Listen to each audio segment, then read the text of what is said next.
Welcome back to Rockstock Channel. It is Tuesday, April 9th, and we are very happy to have back on Rockstock Channel, Iola Hughes of Robo.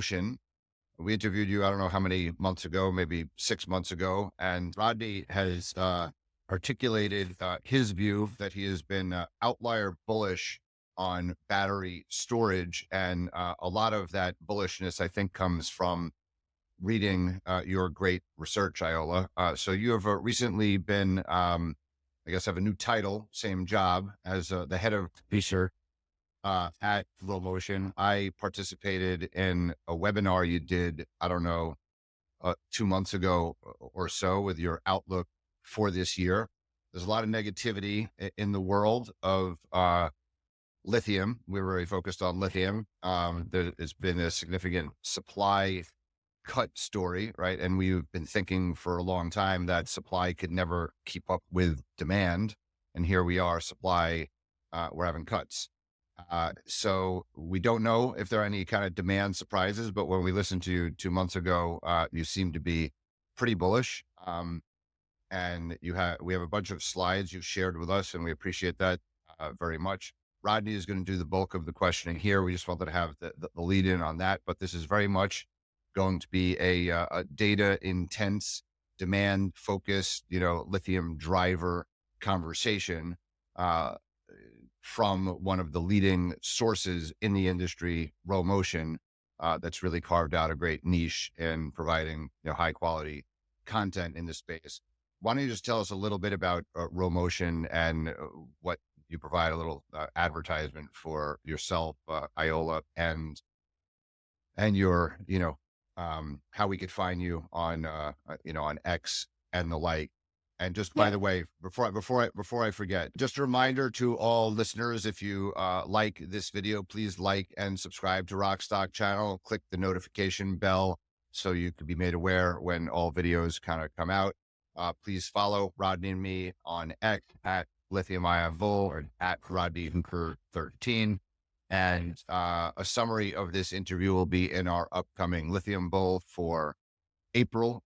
If you want to get those emailed directly to your email box, please register your email at rkequity.com. So Iola, tell us a little bit about, yourself and Robo. Yeah, great. Thanks for having me back on, Howard and Rodney. Really enjoyed our conversation we had, I think, some point last year. So it's great to be back and looking forward to the discussion today. So as you mentioned, I'm Iola Hughes from Robo.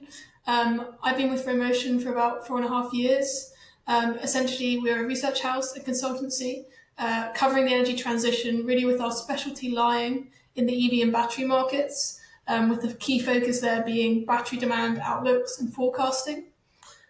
We do cover various other fields within the energy transition, so we look at EV charging and infrastructure, of course the EV market, stationary storage, battery recycling, battery technology trends, also the impact of renewables and how that all interlinks. We provide data and insights to various key stakeholders and players across the value chain. We also host a number of events throughout the year, as well as kind of consulting that we do for single clients and that sort of thing. You can check us out at romotion.com. You can also find us on LinkedIn or on Twitter. And then my personal Twitter as well is Romo Iola, where I often share insights across the kind of different battery demand markets. That's great. I remember some of your commentary on charging and the like, among the other things. But we definitely want to focus on the kind of lithium demand drivers. So we won't so much focus on that. And I know you have some commentary on politics as well. But that's a bit random. But we really want to kind of get a grapple on, US seems to be slowing down. China seems to be still kind of going gangbusters, plugins versus full battery electric, et cetera, et cetera. But yeah, again, I'm going to leave it to Rodney to take it from here. Great. Well, good to have you back. And the good news is your estimate for batteries this year is almost identical to mine. I think I'm 1.365 1365 gigawatt hours, and you're 37% up on, I think, about a terawatt. So we're right in the ballpark. Yeah. Exactly. The views are slightly different on where and when your China EV numbers are a bit higher than mine, and I've got rest of world, but you're getting a lot of press, and I'm not sure it's false press, but it seems the EV thematic has swung back to China. If you remember, in 2021, Europe almost sold more EVs than China, and now China's nearly 2.5, 3 times. So if you can just give us a sense on your thoughts. You've got a good slide. We'll put up, what the change was in 2023 in penetration, and there were a couple of markets in Europe that were down, which is rare. So I guess flag for the listeners what your EV demand estimate is, and any of the possible dangers to that coming up short.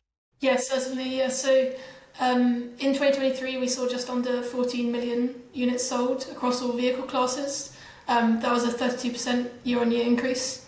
2024, despite the negative sentiment that is certainly widespread in the market, we are expecting relatively strong growth again, so 27% year-on-year growth to 17.6 million. I'd say 2023 was, it was a challenging year for some countries, particularly in the European market. However, when we look at kind of the general sense of how things evolved, we do see penetration rates increasing in most major countries. Notable increases, of course, China being the largest market, and sales there continue to kind of march on. Within the US market, US and Canada, I would say it's also a kind of similar picture. Month on month, we do see, again, lots of negative sentiment, but the sales, in terms of sales growth each month, seems to be quite consistent. The European market, which is typically follows a much more kind of cyclical and seasonality, has definitely suffered from a few different variations. So just mentioning a few, so Germany last year saw a fall in penetration rates. There's a reason behind that, and ultimately it was down to the removal of plug-in hybrid subsidies, which we saw take place at the start of the year. I think it's the start of the year, or the middle of the year, got to check that. Essentially what that meant was that we saw plug-in hybrid sales fall off a cliff. And as a result, the overall EV penetration rate did fall in Germany. However, when we look specifically at BEV sales, we did see that increase in the region. So, it's certainly not maybe as bad news as that picture does paint. The other market where we also did only see a very small increase in penetration rate was in the UK. Ultimately, the UK had a strong year for total vehicle market sales. In the UK, you have some issues around a kind of affordability, which is actually a wider European issue. And 2024 is the first year where we see the new ZEV mandates coming in the UK. So we are expecting the UK to have a stronger year this year. More broadly, looking at 2024, taking each region individually. So in China, we're expecting over 10 million units, which is the strongest growth rate. So we're forecasting 29% year-on-year growth there. Ultimately, what you have there is a mature market in some ways. The availability of affordable vehicles is certainly helping that market in a significant way. You also have the continuation of stable legislative support, strong commitments from OEMs, a supply chain which is now quite well developed, which is really boosting how things are progressing in the Chinese market. The European market, as I kind of mentioned, it is going to be a difficult year. We're forecasting 3.6 million units. Certain markets, things are looking particularly bad.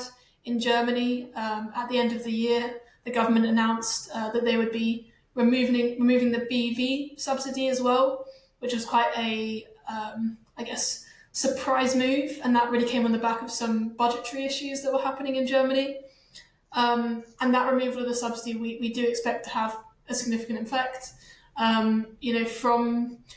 In Germany specifically, we're forecasting a growth rate of 1% in terms of EV sales this year. So that certainly, and given Germany's position within the whole of the EU, is expecting to have a kind of a big impact there. The other thing to note for Europe is really this is a transitionary year. the key driver in terms of EV sales in the European market is CO2 legislation, and the next step change is coming in 2025. So we are expecting, this year to almost be that kind of that transition as we move towards 2025, where we'll see OEMs really have to step up their commitments to meeting those targets. And then, the US market, there's, as I mentioned a few times, a lot of negative sentiment in the US market. A lot of that is coming from, the big three automakers. However, when we do look at, where sales are actually coming from, the big three aren't really the ones who are accounting for those sales right now. So sometimes that sentiment has to be slightly taken with a pinch of salt. We do see sales growth relatively continuing in a relatively positive way, but we aren't expecting, I guess, anything groundbreaking yet in terms of the US market. There's lots of production ramp up which is underway. We've heard many automakers having a lot of headaches with these issues. And then you also have the uncertainty in the US around being an election year. So you could almost say it's a bit of a transitionary year for the US as well as we progress to 2025, 2026, where we'll start to see more impact of things like production facilities coming online, EPA emission standards ramping up, and that's when we'll really start to see demand taking off. So Europe, I have an identical forecast to you of 15 and 3.6, but you touched on it. Yes, China has regulatory support and so on, but one of the things, that stands out for me is the broad range of affordable vehicles across the entire price range. And in Europe, I put this up at the 1-for-1 presentation last year. The ID4 base model in the UK is $45,000, and you can buy a fully spec SUV in China for 20. So, one of the ways to solve that, of course, is to allow Chinese exports into Europe, but that seems to be a problem. So, when are we going to see a broad, affordable range?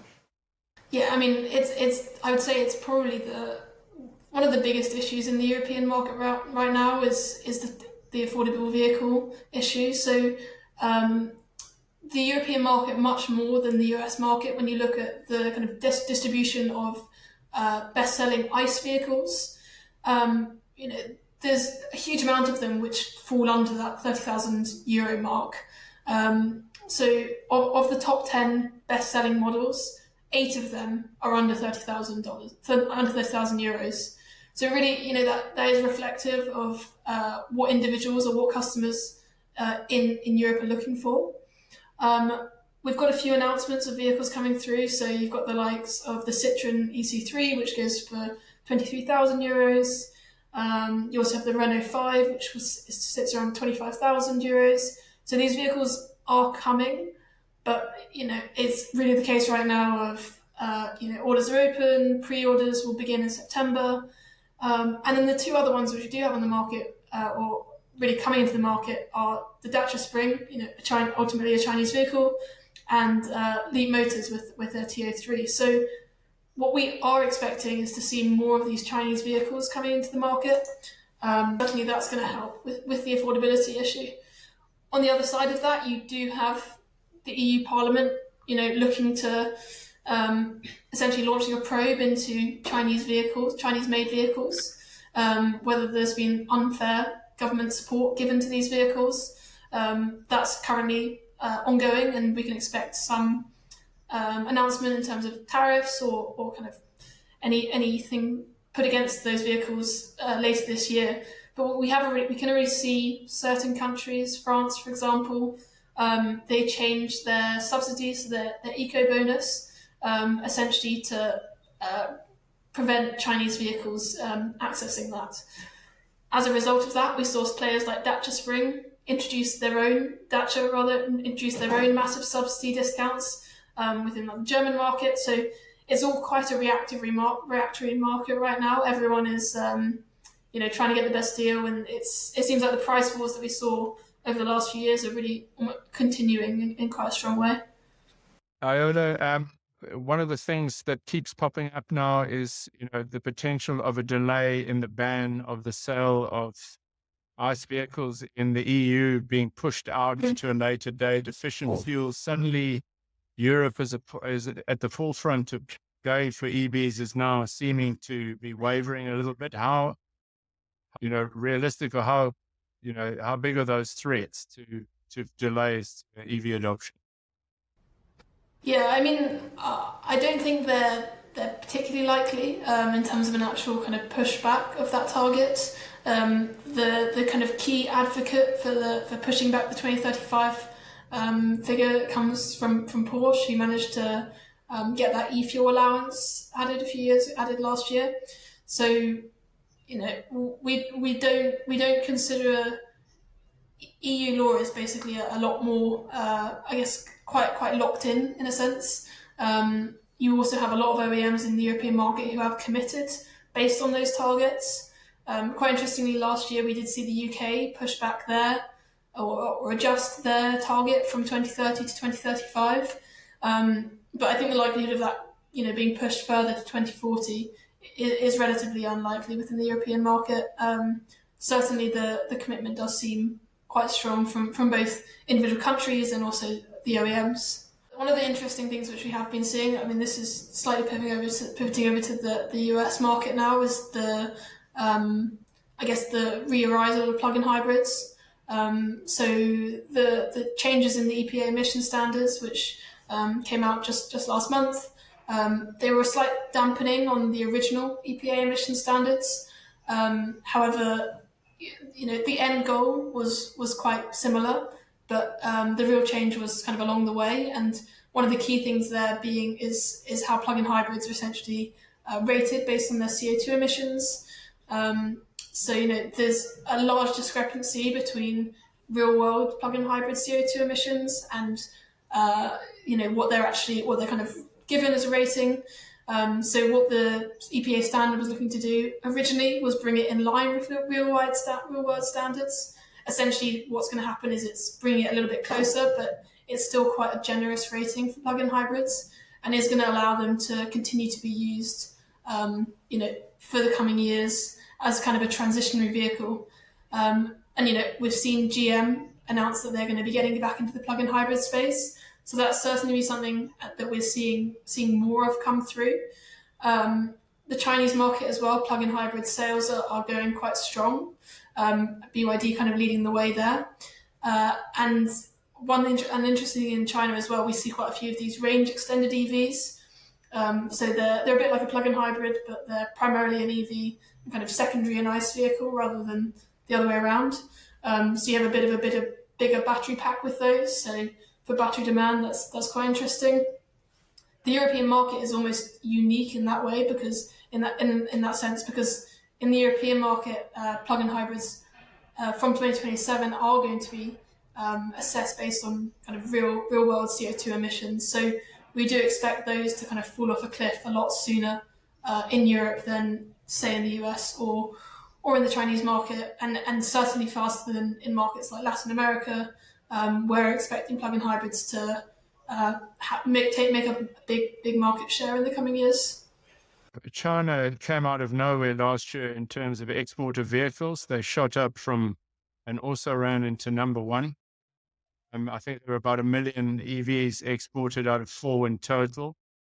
This year, I have quite a big number for that. So in your mind, is China that's exporting these well-priced vehicles going to sew up a lot of the rest of the world market by the time the OEMs get their act together? Yeah, so it's interesting. So yeah, we certainly have seen a step up in terms of exports of vehicles.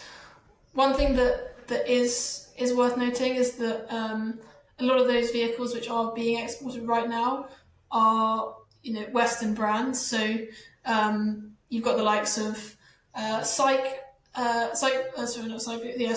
vehicles, which owns MG. So MG make up a large share of those vehicles. Tesla, of course, being the other one as well. But yeah, we're certainly expecting to see more of those vehicles come through in terms of the export markets this year.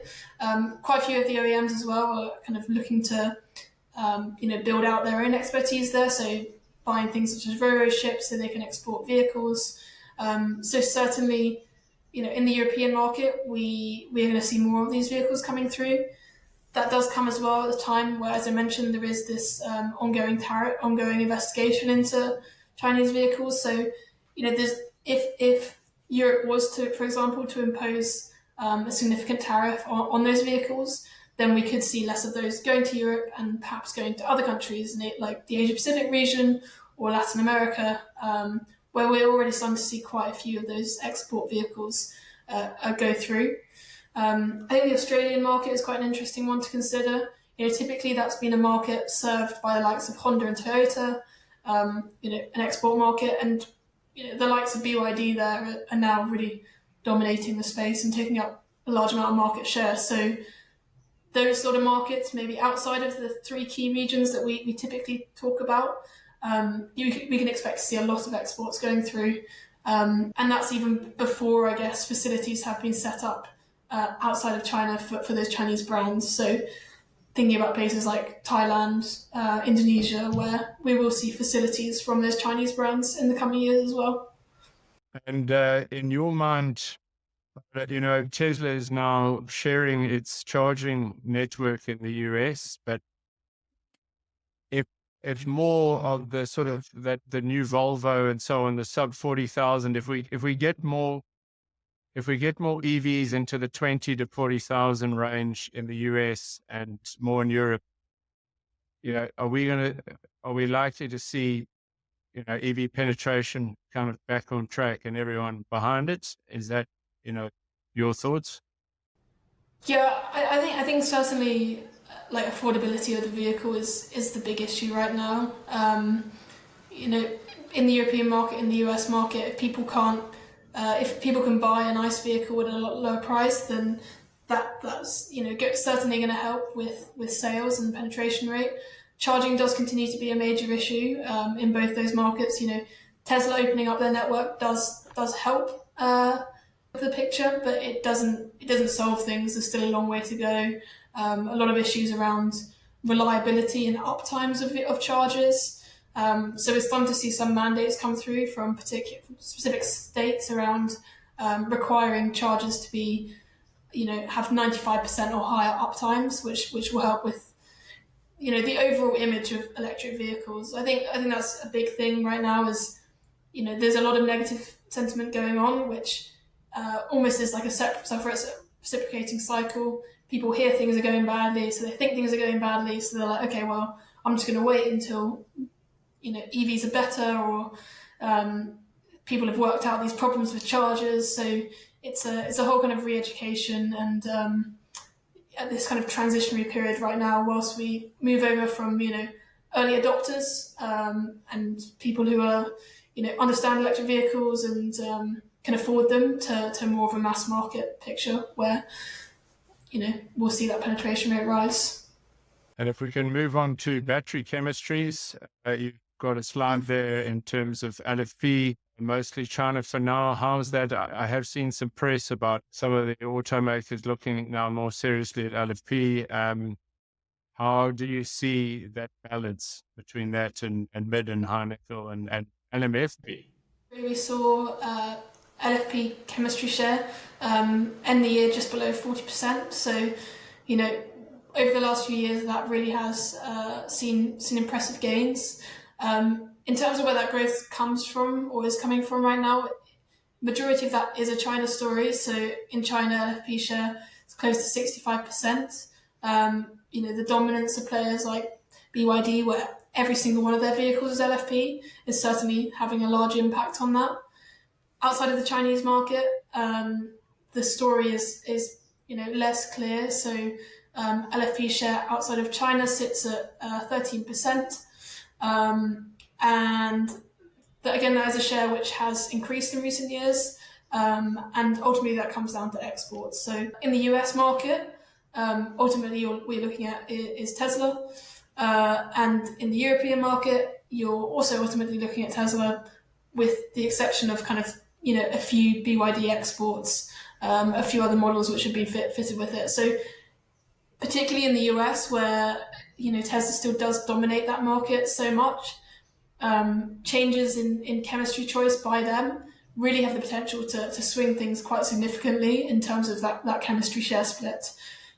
So a kind of key one with that is, if we do see Tesla using the M3P, the LMFP cell, if they shift over to that completely, then we would see quite a significant shift in kind of battery chemistry share in the US market as a result of that. But the picture right now is NCM and NCA chemistries are still dominating in the European or kind of outside of China, and what that comes down to ultimately is cell capacity outside of China.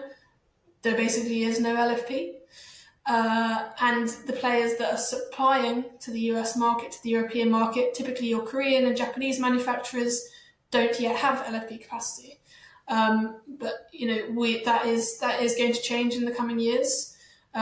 So when we kind of consider the traditional battery manufacturers outside of China, your likes of SK, Samsung, LG, Panasonic, certainly Panasonic kind of being the exception. The others have all announced LFP plans, production facilities in the US, either Korean market and European market. So the US market is quite interesting. So probably the leading one there in terms of announcing LFP capacity would be LG.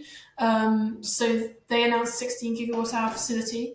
Quite interestingly, they're saying that it's going to be for the storage market. So we are expecting, at least initially, a lot of this LFP capacities that will come online to be more directed towards stationary storage. That partly comes down to the shorter qualification timelines you do have for storage compared to electric vehicles. And then the other kind of big element of this LFP story is these kind of new startup players that are emerging in the US market. There really are a growing number of them now, and I think there's a few listed on this slide. That's by no means a comprehensive list. There's many players who are looking to get into this market. Again, a lot of those players are looking, at least initially, into the storage space, but certainly with plans longer term to get onto the EV side as well.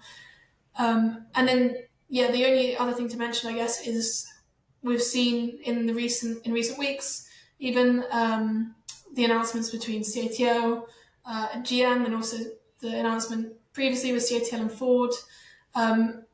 There's been a lot of, I guess, questions around that, whether it's going to be allowed or whether it's going to happen.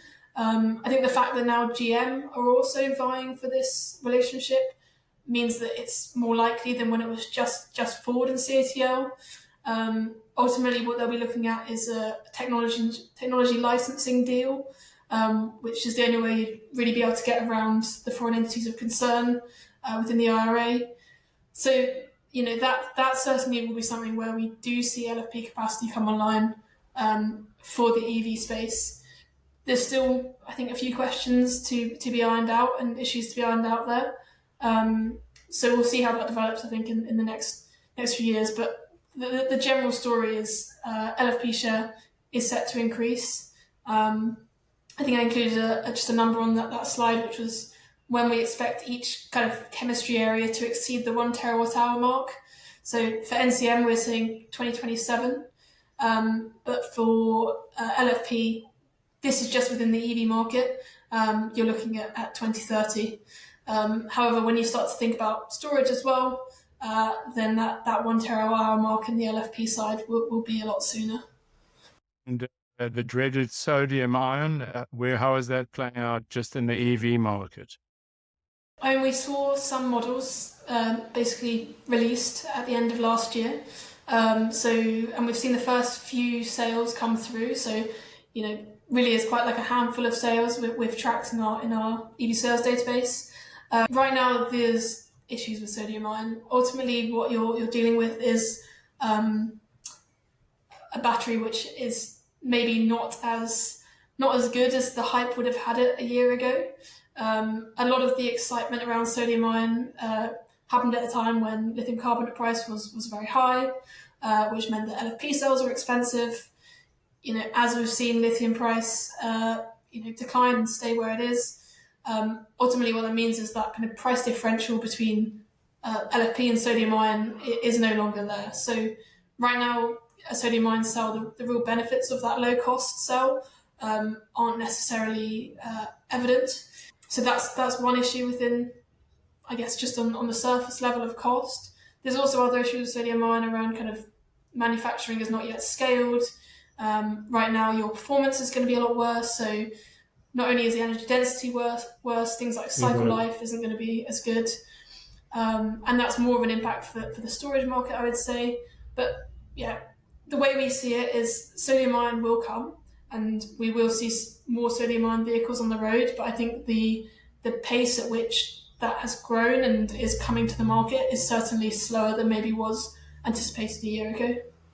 We assumed a $20,000 a ton carbonate price, so LFP cells remain competitive. How do you see, the future for sodium-ion under that scenario, given if it's in a vehicle, you've got to put more weight in and more cells in and so on? Yeah, so I think some of the upsides of sodium-ion, one, I mean, safety is better with sodium-ion, so that's certainly a positive. So, certain applications where people are really looking for higher safety, that could be an option. The other key one where we do expect it to see it come through is because of its low temperature. Basically the temperature range at which it can operate is much wider. So particularly if you're, maybe in China, situated in somewhere in northern China where temperatures, get down to real extremes in the winter, having, a sodium-ion battery pack does mean that your vehicle range can be more consistent year-round. So that's certainly a possibility. There's also, people who are looking at things like having hybrid packs. So you'd be potentially having some LFP cells and some sodium-ion cells in the same way that we've seen with NEO with the LFP and NCM packs, which would give you, certain benefits. For example, that cold temperature operability while still having a bit more range. So there's a few different viable ways that we can look at it. And then the other thing as well, I guess, is really just around availability. So, if capacity does come online in a significant way in sodium-ion, which I think we've tracked over 150 gigawatt hours of capacity now planned out to 2030. This market is big. There's plenty of space for these chemistries to, I guess, sit alongside each other and complement. So, we will see certain OEMs or certain vehicle lines, people opting for different cell chemistries, almost because that optionality is there in a way, I think. And now if we can move on to my favorite topic, the battery energy storage. It looks like there were good numbers last year, and this year, again, good numbers forecast. I saw an enormous addition of renewables into China last year. I saw a quote that said the addition in 1 year was bigger than the entire renewables industry in the US. So it looks like China is trying to lower carbon emissions. How are you? I say, is it 48% for this year growth? Give us a rundown and any changes in policy and, to drive.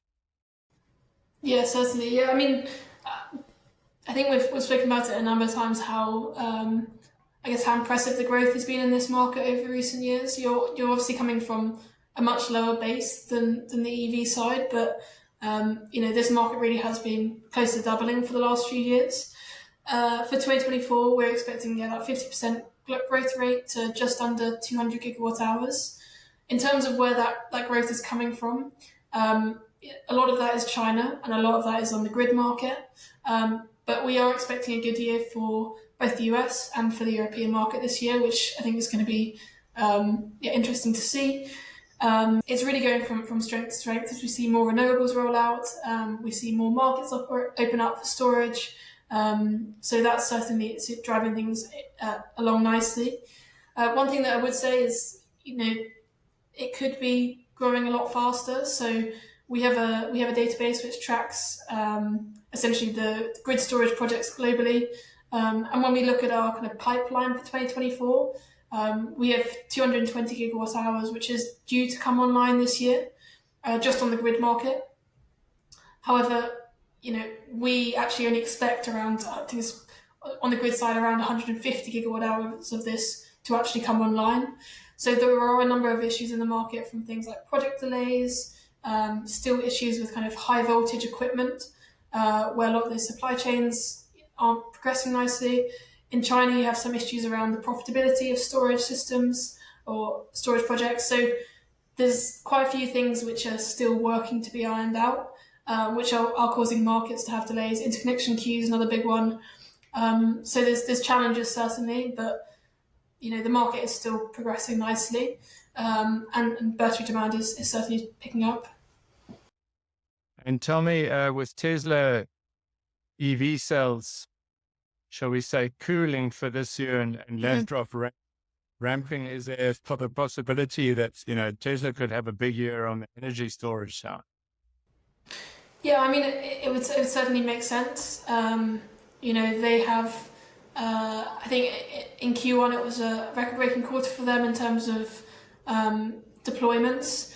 Certainly throughout the rest of this year, we are going to see more coming through from Tesla. They Lathrop facility should be getting up towards full capacity later this year, so that 40 gigawatt hours is certainly going to make a big difference. Then you also have Tesla's Megapack facility in Shanghai, which I believe construction started now, so towards the end of this year we'll probably see that come online, which is again going to be a big kind of pickup there. I think a lot of those Megapacks will see exported to places like Australia, maybe the European market as well, so that's going to be a big pickup for the storage side there. But yeah, certainly it seems to be the case that maybe that's a bit of a silver lining for Tesla this year, is the storage business. And I see LFP creeping up in market share. How do you see that going forward from this year? Yeah, I mean, it's really a story of LFP dominance when it comes to storage. It's certainly not always been the case. When we go back to, say 2020, it was a market which was much more heavily dominated by NCM. But ultimately, the kind of affordability aspect and the slightly higher safety aspect has meant that the LFP has come to dominate this market. Going forwards, we do expect LFP to continue to dominate the space. However, other technologies are certainly on the horizon. So we've spoken about sodium-ion. Sodium-ion has potential in the storage. It's certainly not the best fit right now. We're also seeing quite a lot of movement in the flow battery space. Again, there's some issues there because LFP is getting so good for storage that it's becoming harder to compete with it. We're seeing so many dedicated LFP cell capacity coming online, which is really supporting this growth. And then the other key thing is we're seeing so many cell manufacturers really looking to design cells which are optimized for storage, which is making a big difference now as well. Looking at the form factors here, are you looking at now a sort of 500 amp hours possibly and bigger, and that going into the 4 to 8 hour storage market? Yeah, exactly. So you're starting to see, we've actually seen one which is over the 1,000 amp hour mark. So they're really getting quite ridiculously big now. So yeah, ultimately what this means is, you're looking at higher volumetric energy density, which means you've got this reduced cost, which means that ultimately it's more viable to have a longer duration system. Quite interestingly, if LFP cells start to take up that longer duration, 4 to 8 hour, 10 hour even area, that's typically the space where flow batteries have been seen as sitting. So we are seeing almost that LFP share creeping into what could have potentially been a market for a different chemistry. And the cycle life is also improving on these. Yeah, definitely. Where we at now? I think we're over 10,000 or. Yeah, exactly. So some of these players are saying cycle life up to 12,000 cycles, where if you're cycling your system once a day, you could be looking at like 20 years for that. So there's certainly big implications for things like recycling, second life, considering things like even replacement rates for battery storage systems. If they're going to last 20 years, then you won't have to replace them so often. So and then the other key thing as well is ultimately that brings down your lifetime cost, your levelized cost. So it all makes it more affordable, and it's going to mean that we're going to see more of them installed. So this is what I want to hear, because I'm an outlier bullish on this. So from your number of around 200 to get to 1 terawatt hour in 2030 is just over 30% compound. So between the natural growth and eating into the bigger, longer dated storage market, is that possible? Is this doable? Yeah, I think the upside is strong when it comes to storage. You know, I think there's a good kind of example of it is when we look at the US market. So right now, in terms of where storage is being installed, it comes down to two states. So California and Texas are dominating that market nearly entirely. So the reason that storage is so strong there is because renewables are strong, and also because the market mechanisms exist that make storage viable and profitable. You know, there's 50 other states, so there's a lot of opportunity for storage just in the US market, and we're seeing more and more markets emerge. So in the European market, we're seeing lots of I guess different countries emerging. Poland, for example, is quite an interesting one. Seeing lots of project tenders there. Turkey, we're seeing lots going on there. The Canadian market, we've heard from integrators, that's one to watch in the coming years. So really, there's a lot of markets who are only just starting their battery storage journey. And that's where we're going to see, lots of potential for growth and lots of potential upside in the coming years. And your views on sodium ion in the storage side of things? Yeah, I mean, as I've kind of mentioned, the cycle life that we're seeing with these LFP cells now are incredibly good and incredibly high. Sodium ion cycle life is nowhere near that. So that's certainly a key consideration for integrators or even developers when they're looking at the different chemistries. So that's probably one thing that is going to be very key is bringing up that cycle life before we see widespread use of sodium ion. And applications, again, that having that cold temperature optimizability is going to be beneficial for certain things. Consider a data center which is in a cold climate. Having a sodium ion cell could be very well suited for something like that. But in terms of actual projects coming through, we've not seen too many announced yet. There was an example last year of one that was supposed to be built with sodium ion, and they ended up just using LFP instead because it was available and it was cheaper. It's similar picture to the EV space. I'd say is right now it's coming, but the growth is slower than anticipated, and there's still quite a lot of work to be done on developing sodium ion cells before they are competitive with these LFP ESS cells that we do see in the market now. Last question to you is, you just mentioned 1,000 amp hours. So, I mean, how the LFP or ESS specific cell has evolved. I mean, where are the limits to this thing? It seems like there's phenomenal development potential. Yeah, certainly.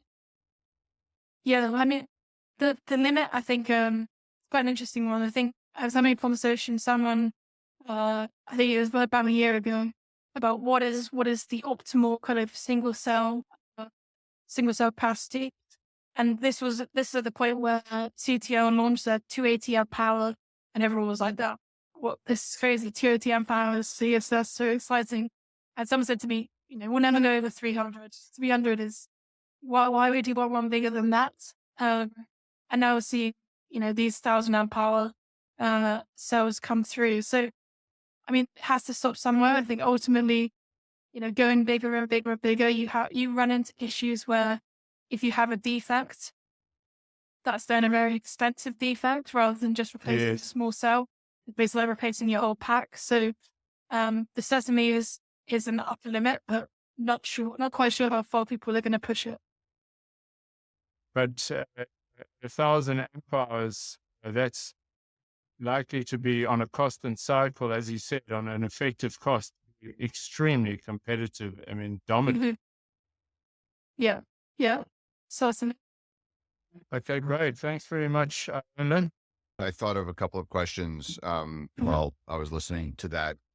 And So one is there's a lot of negative press in America, in particular, like in the Wall Street Journal, and it's not just anti-EV. It's like our electricity grid, right, is just hmm decrepit, right? And as a competitor to or outside of EVs, AI, right, is a big topic that will consume a lot of electricity.